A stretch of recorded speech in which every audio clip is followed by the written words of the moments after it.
Welcome to GBK academy. இன்றைக்கி class நம்ம பார்க்க போகிற டாபிக் என்ன அப்படின்னு பார்த்தோன்னா, இந்தியா ஒரு தேசமா இல்லாட்டி பார்த்தோன்னா ஒரு துணை கண்டமா அப்படிங்கிற ஒரு கேள்வியை பற்றி தான் ஆன்சர் பண்ண போகிறோம். சரிங்களா?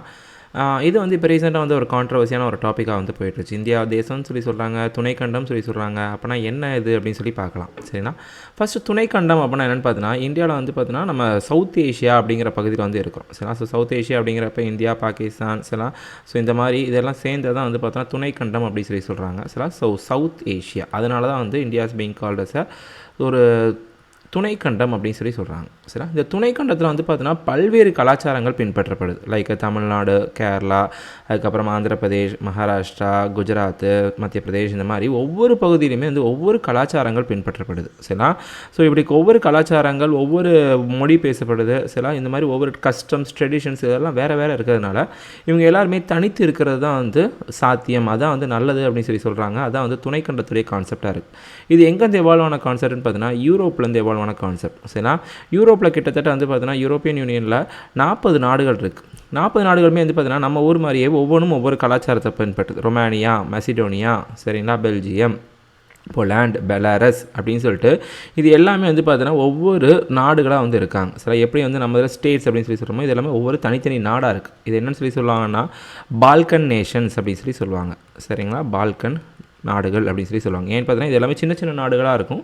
இதெல்லாம் சேர்ந்து தான் பார்த்தீங்கன்னா யூரோப். அதே மாதிரி நம்மளுடைய இந்த துணைக்கண்டத்தில் ஒவ்வொன்றுமே பார்த்தீங்கன்னா வெவ்வேறு கலாச்சாரங்களை பின்பற்றுது. ஸோ இந்தியா ஒரு நாடு இல்லை, ஒரு துணைக்கண்டம் அப்படின்னு சொல்லிட்டு தான் இப்போ கான்ட்ரவர்சியாக ஸ்பீச் பண்ணாங்க. அப்போ நேஷன்னா என்ன? இந்தியா இஸ் எ நேஷன் அப்படின்னா நம்ம ஸ்கூல் டைமில் தான் படிச்சுட்ருக்கோம். அப்போ நேஷன்னா என்ன அப்படின்னு சொல்லி பார்ப்போம். சரிங்களா? நேஷன் அப்படின்னா தமிழில் தேசம் அப்படின்னு அர்த்தம். சரிங்களா? ஒரு இடத்த எப்போ நேஷன், தேசம் அப்படின்னு சொல்லி சொல்லுவான்னு பார்த்தீங்கன்னா, அங்கே இருக்கக்கூடிய மக்களுக்கு பார்த்தீங்கன்னா ஒரு குறிப்பிட்ட பகுதியில், சில ஒரு குறிப்பிட்ட பகுதியில் இருக்கக்கூடிய மக்களுக்கு பொதுவான கலாச்சாரம், மொழி, அப்படி இல்லைன்னா வரலாறு. சரிங்களா? ஒரு பகுதியில் வாழக்கூடிய மக்களுக்கு பொதுவான கலாச்சாரம், மொழி இல்லாட்டி வரலாறு இருந்துச்சு அப்படின்னா அங்கே இருக்கக்கூடியவங்கள தேசம் அப்படின்னு சொல்லிட்டு அழைப்பாங்க. சரிங்களா? இது என்ன அப்படின்னு பார்த்தீங்கன்னா, இந்த தேசம் அப்படிங்கிறது இட் இஸ் அன் உணர்வு. சரிங்களா? It is an emotion. சரிங்களா?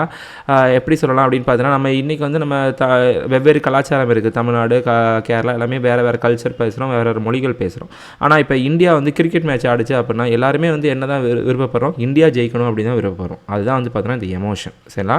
இந்த உணர்வு தான் பார்த்தீங்கன்னா நம்ம வெவ்வேறு கலாச்சாரத்தில் இருந்தாலுமே நம்ம எல்லாத்தையும் ஒன்றா கட்டி போடுறது பார்த்தீங்கன்னா இந்த எமோஷன். சரிங்களா? இதை தான் நம்ம யூனிட்டி இன் டைவர்சிட்டி அப்படின்னு சொல்லி படிச்சுட்டு இருப்போம்.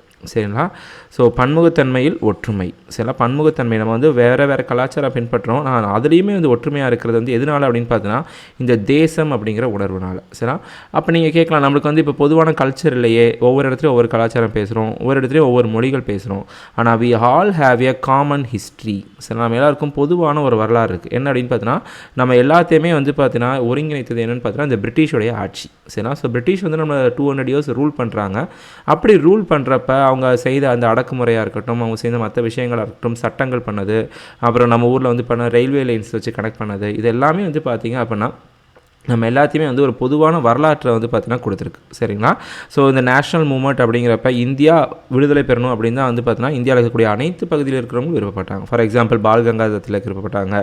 இங்கே சவுத் இந்தியாவில் வஉசி விருப்பப்பட்டாங்க. அதுக்கப்புறம் இங்கே ஜவஹர்லால் நேரு, சர்தார் வல்லபாய் பட்டேல், நாகாலாண்டில் கூட பார்த்தீங்கன்னா ஒரு பெண்மணி ஃபேமஸாக பார்த்தீங்கன்னா இப்போ ரீசெண்டாக கூட அவார்டு கொடுத்துருப்பாங்க. சரிங்களா?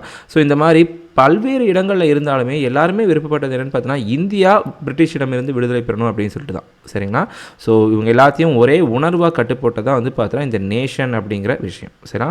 அப்போ நேஷன் அப்படின்னா என்ன? அங்கே இருக்கக்கூடிய மக்களுக்கு பொதுவான கலாச்சாரமோ, மொழியோ இல்லாட்டி வரலாறோ பார்த்தீங்கன்னா அவங்கள ஒன்றா சிந்திக்க வைக்கும். சரிங்களா? ஸோ அதான் இந்த நேஷன் அப்படிங்கிற விஷயம். சரிங்களா? ஸோ இந்தியா ஒரு யூனிட்டி இன் டைவர்சிட்டியை கொண்ட ஒரு தேசமாக இருக்குது. சில பன்முகத்தன்மையில் ஒற்றுமை. அப்போ நாடுனா என்ன, அரசுனா என்ன, கண்ட்ரின்னு சொல்லி சொல்கிறோம். இன்னொரு அது இந்தியா அஸ் அ கண்ட்ரி அப்படின்னு சொல்கிறோம். சரினா இந்தியா அஸ் அ ஸ்டேட் அப்படின்னு சொல்லுவாங்க. சில ஸ்டேட்னா இங்கே மாநிலம் கிடையாது. சில ஸ்டேட்னா அரசு அப்படின்னு அர்த்தம். பாலிட்டியில் அரசுன்னு அர்த்தம். சில அப்போ இது என்ன அர்த்தம் அப்படின்னு பார்த்தீங்கன்னா, if the people in a region with a common culture, language and history. One second அதான் சொல்கிறாங்க, ஒரு பகுதியில் இருக்கக்கூடிய மக்கள் பொதுவான கலாச்சாரத்தையோ இல்லாட்டி மொழியையோ இல்லாட்டி வரலாறையோ கொண்டிருக்காங்க. அவங்க எல்லாரும் சேர்ந்து என்ன விருப்பப்படுறாங்கன்னு பார்த்தீங்கன்னா அவங்க எல்லாத்தையும் ஆட்சி செய்கிறதுக்கு ஒரு பொதுவான அரசாங்கம் உருவாக்கப்பட வேண்டும் அப்படின்னு சொல்லிட்டு விருப்பப்பட்டாங்க அப்படின்னா அதுவும் பார்த்திங்க அப்படின்னா it is taken as a state அப்படின்னு சொல்லி சொல்கிறாங்க. சரிங்களா?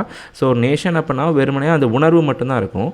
ஆனால் இங்கே அந்த உணர்வோடு சேர்ந்து அவங்கள ஆட்சி செய்கிறதுக்கு ஒரு பொதுவான அரசாங்கம் உருவாக்கப்பட்டு உருவாக்கப்பட்டுச்சு அப்படின்னா அதை தான் வந்து கண்ட்ரி அல்லது ஸ்டேட் அப்படின்னு சொல்லி சொல்கிறோம். சரிங்களா? ஃபார் எக்ஸாம்பிள் நேஷன் அப்படிங்கிறதுக்கான எக்ஸாம்பிள் வந்து பார்த்தீங்கன்னா Hong Kong, Bermuda, Greenland, northern island. சரிங்களா? ஏன்னு பார்த்தீங்கன்னா இப்போ ஹாங்காங் நம்மளுக்கு தெரியும், சைனாவில் இருக்குன்னு தெரியும்.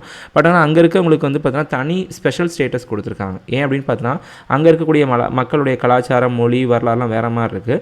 ஸோ அவங்க வந்து பார்த்தீங்கன்னா ஈவன் தோ இது are being integral upon the China, சில சைனாவோட இருந்தாலுமே அவங்களுக்கு வந்து பார்த்தீங்கன்னா தனியான அடையாளம் வந்து கொடுத்துருக்காங்க. சரிங்களா? எதுக்குன்னு பார்த்தீங்கன்னா அவங்களுடைய கலாச்சாரம் வேறு மாதிரி. So Hong Kong is a nation. சரிங்களா? ஆனால் அவங்க ஆட்சி செய்கிறதுக்கு வந்து பார்த்தீங்கன்னா ஒரு சாவரின் கவர்மெண்ட் கிடையாது, இறையாண்மை பெற்ற அரசாங்கம் கிடையாது. சாவரின் கவர்மெண்ட்னா ஒரு அரசாங்கம் அவங்களுடைய முடிவுகளை அவங்களே எடுத்துக்கக்கூடிய வல்லமை இருக்கிறவங்க தான் சாவரின் கவர்மெண்ட் அப்படின்னு சொல்லி சொல்லுவோம். சரிங்களா? அந்த மாதிரி அரசாங்கம் இந்த நாடுகளில் கிடையாது. சில ஃபார் எக்ஸாம்பிள் ஹாங்காங் இருக்கிறாங்க, அவங்க வந்து சுயாட்சி செய்கிறாங்க. ஆனால் அவங்களுடைய முடிவுகளில் சைனா வந்து தலையீடு பண்ண முடியும். சரிங்களா? ஸோ வந்து அவங்களுக்கு ஸ்பெஷல் ஸ்டேட்டஸ் கொடுத்துருந்தாலும் அவங்களுடைய முடிவுகளில் சைனாவுக்கு தலையீடு செய்ய முடியும். ஆனால் நம்ம நாட்டிலலாம் பாருங்கள், நம்ம எல்லாருமே இந்த காமன் கல்ச்சர் லாங்குவேஜில் இருந்திருக்கும், ஒரு அரசாங்கமும் நம்மளுக்கு உருவாக்கப்பட்டிருக்கு. நம்மளுடைய அரசாங்க முடிவுகளில் வேறு யாருமே தலையீடு செய்ய முடியாது. சைனாவோ வேறு நாடோ வந்து தலையீடு செய்ய முடியாது. சரிங்களா? ஸோ அதான் வந்து சாவரின் கவர்மெண்ட் சொல்லி சொல்கிறாங்க. சரிங்களா? ஸோ வெறும் எமோஷன் மட்டும் உருவாக்கப்பட்டுச்சு அப்படின்னா அது நேஷன். அந்த எமோஷனோடு சேர்ந்து ஒரு அரசாங்கம் இருந்துச்சு அப்படின்னா அது வந்து ஸ்டேட் அப்படின்னு சொல்லி சொல்கிறாங்க. சரிங்களா?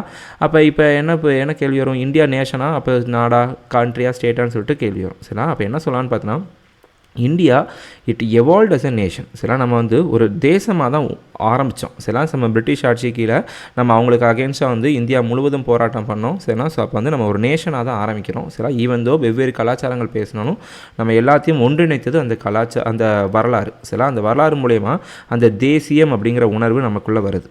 அப்படி உருவானதுக்கப்புறம் நம்ம விடுதலை ஆனதுக்கப்புறம் நம்மளுடைய கான்ஸ்டிடியூஷன் 26 ஜனவரி 1950 நம்ம ரிபப்ளிக் டே இருக்குல்ல. ஸோ அன்றைய தினத்தில் நம்முடைய கான்ஸ்டியூஷன் வந்து என்ன பண்ணுது, இந்த ஒரே உணர்வு கொண்ட மக்களை ஆட்சி செய்கிறதுக்கு ஒரு அரசாங்கம் உருவாக்கப்படுது. சரிங்களா? ஒரு சாவரின் ஸ்டேட் உருவாக்கப்படுது. சரிங்களா? ஸோ அதுதான் வந்து இந்தியா. ஸோ இந்தியா வந்து ஆரம்பித்தது வந்து ஒரு நேஷனாக ஆரம்பிச்சிருக்கோம். பட் ஆனால் வந்து பார்த்தீங்கன்னா விடுதலைக்கு பின்பு நம்ம வந்து ஒரு அரசாங்கமாக வந்து இப்போ தொடர்ந்துக்கிட்டு இருக்கோம். So but at the same time இந்தியாவில் பல்வேறு கலாச்சாரங்கள் பேசப்பட்டாலும் நம்ம எப்பெல்லாம் வந்து இந்த தேசிய உணர்வு வரும் அப்படின்னு பார்த்தீங்கன்னா லைக் இப்போ இந்தியா நான் ஏற்கனவே சொன்ன மாதிரி அந்த கிரிக்கெட் மேட்ச்சில் ஜெயிக்கணும் அப்படிங்கிறப்ப, நம்ம நாடு மீது இப்போ ஏதாச்சும் போர் தொடுத்துட்டாங்க அப்படின்னா இப்போ ஆர்மி ஆக்ஷன் எடுக்கிறாங்க. சரிங்களா? ஸோ அந்த மாதிரி போர் தொடுக்கிறப்ப இந்த மாதிரி டைம்லாம் நம்மளுக்கு தெரியும் இந்த உணர்வு அப்படி நம்மளுடைய கலாச்சாரத்தை கடந்து, மொழியை கடந்து நம்ம எல்லாருமே வந்து இந்தியா மேலே இப்போ யாராச்சும் அட்டாக் பண்ணிட்டாங்க அப்படின்னா இந்தியா தற்காப்பு செய்யணும், இந்தியாவுக்காக உயிரை கொடுக்கணும் அப்படின்னு சொல்லிட்டு அந்த உணர்வு ஏன் வருது, பிகாஸ் ஆஃப் திஸ் நேஷன் அப்படிங்கிற கான்செப்ட். சரிங்களா?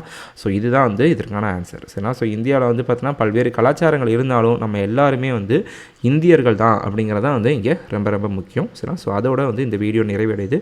So for more such interesting videos follow the GB.